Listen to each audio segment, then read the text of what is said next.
हमको शरण बुला लेना भोले, बुला लेना भोले।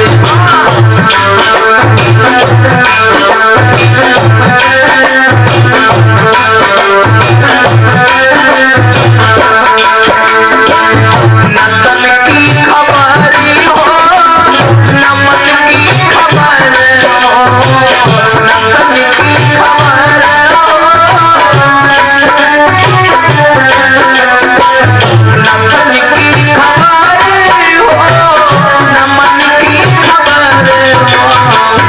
अपने गले से लगा लेना भोले, लगा लेना भोले।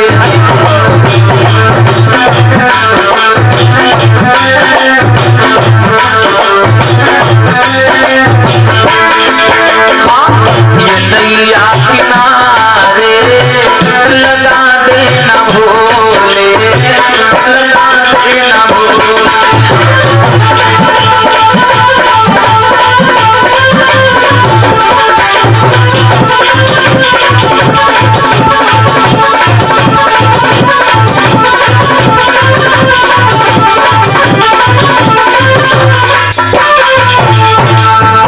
इस प्रकार मैया गिरिजा भोले बाबा के नाम की माला माताओं जपती रहती है। और जब ये माला जपने लगी मेरे भैया, अब देखो एक दिन की बात मेरी माताओं, मैना मैया ने ये नजारा अपनी आंखों से देख लिया।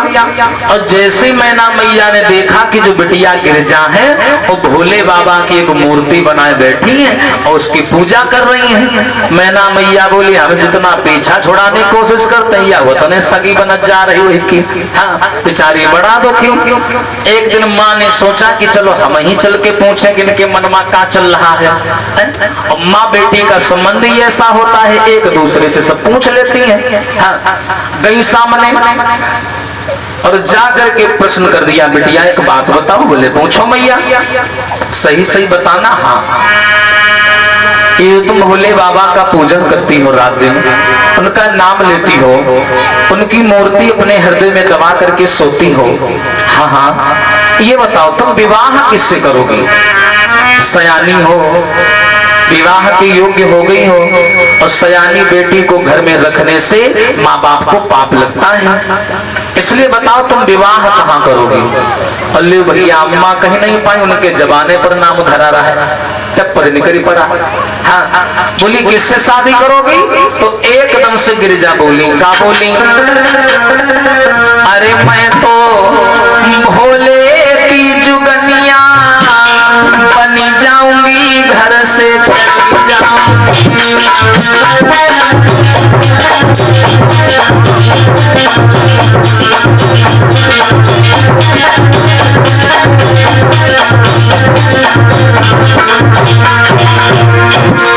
सुनो भैया, मैं विवाह करूंगी तो भोले बाबा से। मैना मैया बोली मरी जाओ, का बताई तुमको कोई दुनिया में लड़का नहीं मिला? क्या जानती है भोले बाबा के बारे में? अरे क्या है उसके पास में? कुछ भी नहीं है बिटिया, क्यों अपना जीवन बर्बाद कर रही हो? गिरिजा मैया कह लगी बिहाव हम का करे कि तुम का करे? ये बताओ, रहा है कि हम का है? चाहे हमका मरे ये हम रही ले, तुमसे का मतलब? मैना मैया बड़ी दुखी, बोली देखो भैया जमाना कहाँ का भ्याट भरे करी है, नहीं बातें देखो। तो मैना मैया से गिरिजा बोली क्या? हरी नाई मुझे चाहिए माल खजाना,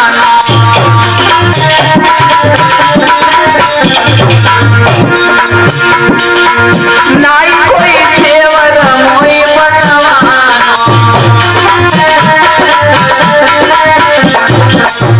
मैं तो नहीं के रंग में रंगी जाऊंगी, घर से चली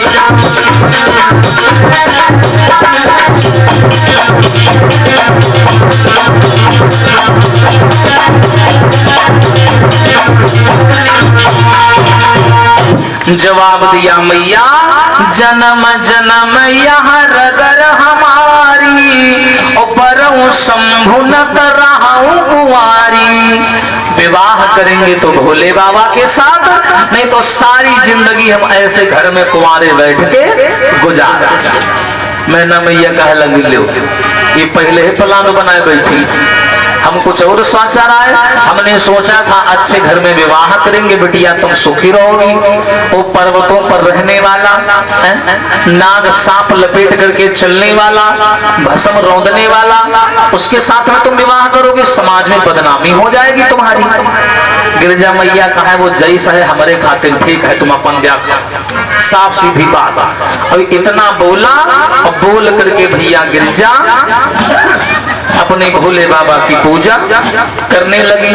और जहां भोले बाबा का पूजन करने लगी, मैना मैया जान गई कि वास्तव में ये साधारण कन्या नहीं है, ये वास्तव में भोले बाबा को मानती है। तुरंत नारद बाबा की वो बात ध्यान में आ गई। बोली बेटिया जाओ, तुम भोले बाबा को अगर मानती हो तो जाओ उनकी तपस्या करो और उनसे विवाह कर लो। जाओ। तपस्या करने के लिए इन्होंने घर से विदा कर दिया, क्योंकि ये डराती रहे, ऐसा न रात रात गुस्सा जन लेके शेर कूद पर ऊपर है। हाँ, वही डर गुस्सा था इनके अंदर।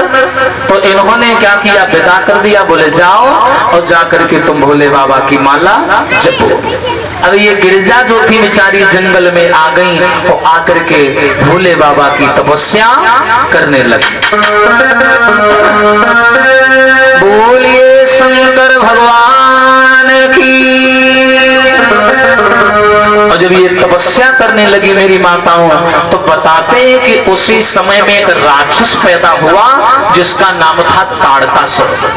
इस ताड़कासुर ने जनता को इतना परेशान कर रखा था, ये और कुछ नहीं करता था, छोटे बच्चों का अपहरण करता था और उन्हें जिंदा मार करके खा जाता था। ताड़कासुर, सारी दुनिया इससे परेशान थी।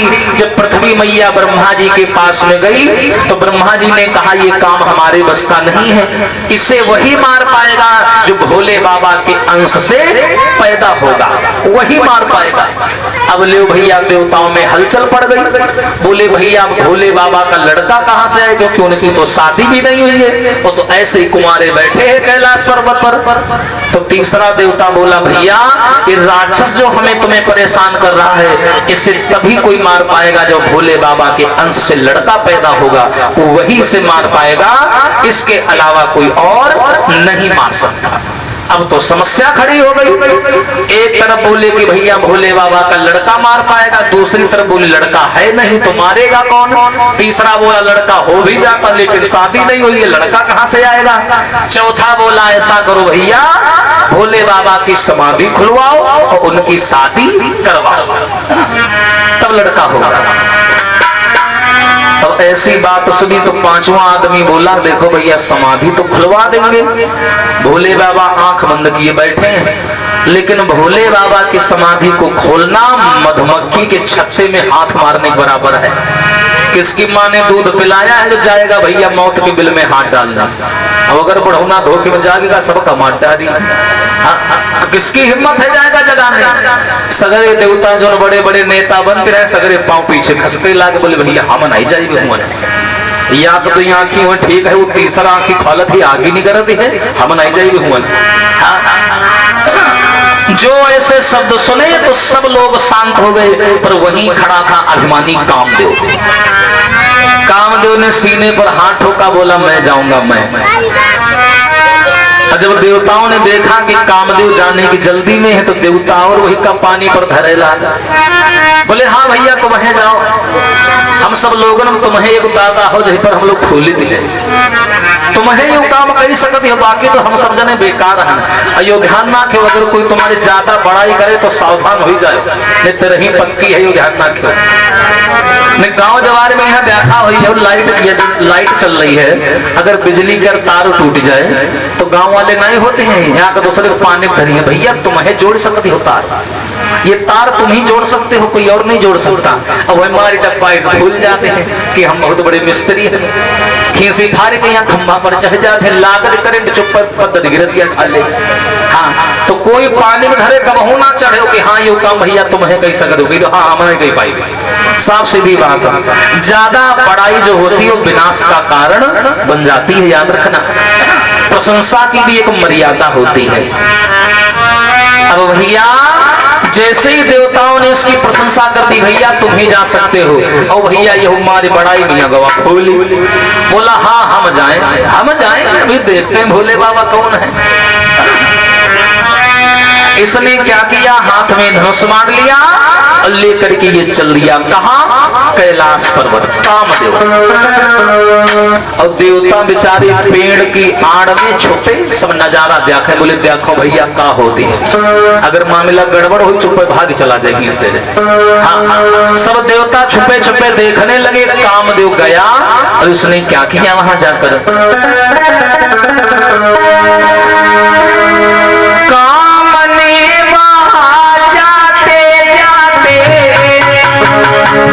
और अपनी माया दिखलाए डाली और बीहड़ में उपवन खिला दी।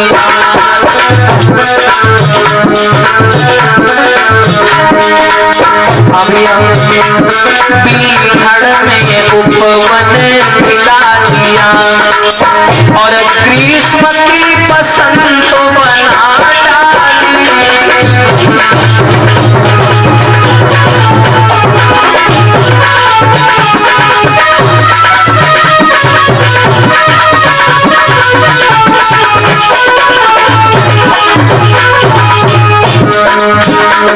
कामदेव गया। इसने वहां जाने के बाद में सबसे पहला काम किया कैलाश पर्वत पर, वहां का जो वातावरण था बैकग्राउंड उसमें बदलाव किया, वातावरण को बदलाव किया। सुंदर सुंदर फूल खिलाए ताकि उन फूलों की सुगंध भोले बाबा की नाक में जाए और उनका चित्त भंग हो जाए, उनकी आंख खुल जाए। इसने ऐसा किया लेकिन सफलता नहीं मिली, आंखें नहीं खोली भोले बाबा ने। तब ये गुस्सा हो गया और जब ये गुस्सा हो गया तब इसने अपना धनुष बाण अपने हाथ में उठा लिया और क्या किया, धन पे पर रख कर कुसुम और मारा निशान त्रिपुरारी के। बाण के साथ छुटी गया ध्यान और खुल गए नयन त्रिपुरारी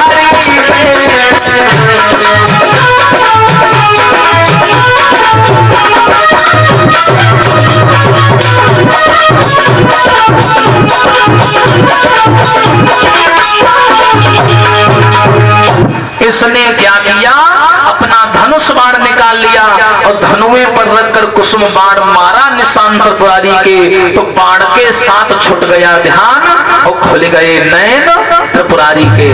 जैसे ही भैया बाण लगा तुरंत बाण वो जाकर के भोले बाबा के सीने में लगा और जैसे ही बाण लगा तुरंत भोले बाबा के दोनों नेत्र खुल गए और दोनों नेत्रों के साथ साथ वो तीसरा विनाशकारी नेत्र भी खुल गया और जिससे बड़ी भयंकर ज्वाला निकली और सामने खड़ा कामदेव उस ज्वाला में जलकर भस्म हो गए।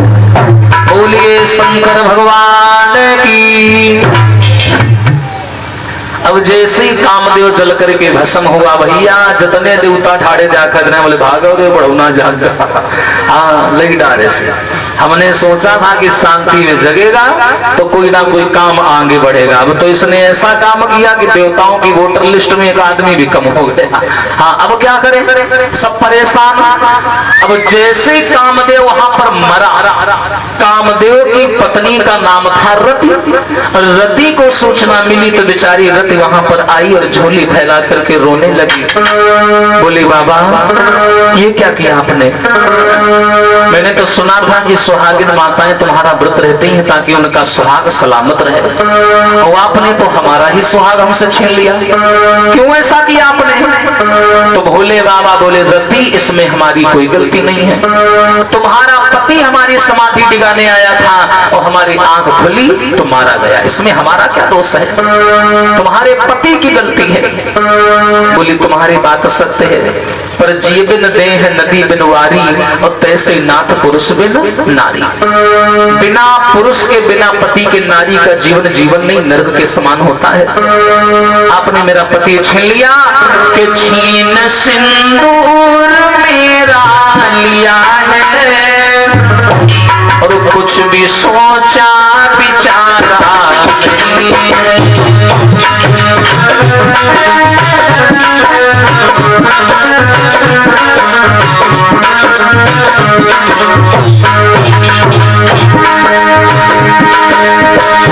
छीन सिंदूर मेरा लिया है, कुछ भी सोचा विचारा नहीं है। बिना पति के इस दुनिया में, बिना पति के इस दुनिया में, मेरा कोई सहारा नहीं है। बिना इस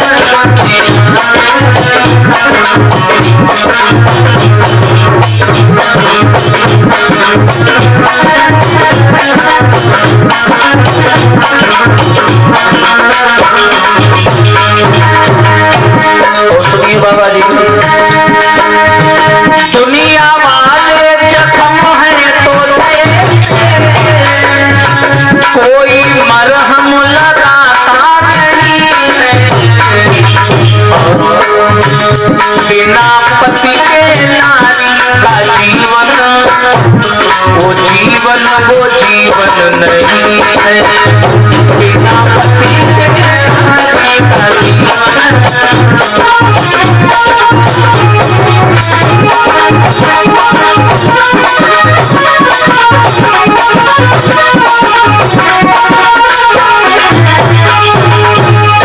जवाब दिया बाबा, तुमने हमारा सिंदूर हमसे छीन लिया, हमको कहीं का नहीं छोड़ा तुमने, अब मैं कैसे रहूंगी। कामदेव का पद हासिल किए हुए ज्यादा समय नहीं हुआ था उन्हें, तुमने छीन लिया उन्हें हमसे। रति को रोता हुआ देखा तो भोले बाबा के दिल में दया आ गई। बोले अच्छा रोना, एक काम करो। बोले क्या? मैं तुम्हें वरदान दे रहा हूँ रति, इस समय तुम जाओ उत्तरापुर युग में जब भगवान कन्हैया का अवतार होगा, उनका जब विवाह होगा और कन्हैया की प्रथम पत्नी रुक्मणी के द्वारा जो पहली संतान पैदा होगी प्रद्युम्न, वो तुम्हारा ही पति बनकर के आएगा। तुम मायावती नाम की कन्या बनकर के जाना, जब तुम्हारा पति पैदा होगा तो उसे शंखाचूड़ नाम का राक्षस हरण कर ले जाएगा, उठा ले जाएगा। तुम मायावती नाम की कन्या बनकर के उसके घर में नौकरी करना और जाकर अपने पति को हासिल कर लेना। इतना बोल करके भोले बाबा ने वरदान दिया और वरदान दे करके रति को विदा किया।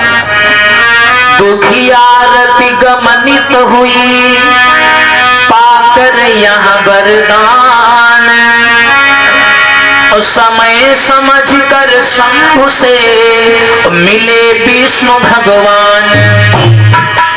रति को तो विदा कर दिया, भगवान विष्णु ने सोचा मौका बढ़िया है, अगर भोले बाबा फिर आंख बंद करके बैठ गए तो भैया आफत है, इतने आदमी कहाँ फराते हैं जो रोज रोज हम भेजे। तुरंत देवताओं को लेकर के भोले बाबा के पास में सब देवता आ गए। भोले बाबा ने देखा कि देवता लोग आए हैं तो भोले बाबा बोले क्यों भैया तुम सब लोग यहाँ क्या करने आए हो? तो देवता बोले महाराज एक बड़ी समस्या खड़ी हो गई है। बोले क्या? बोले तो ताड़कासुर काम का राक्षस बड़ा परेशान कर रहा है। बोले परेशान कर रहा है तो उसे मरवा दो, हमारे पास क्यों आए हो?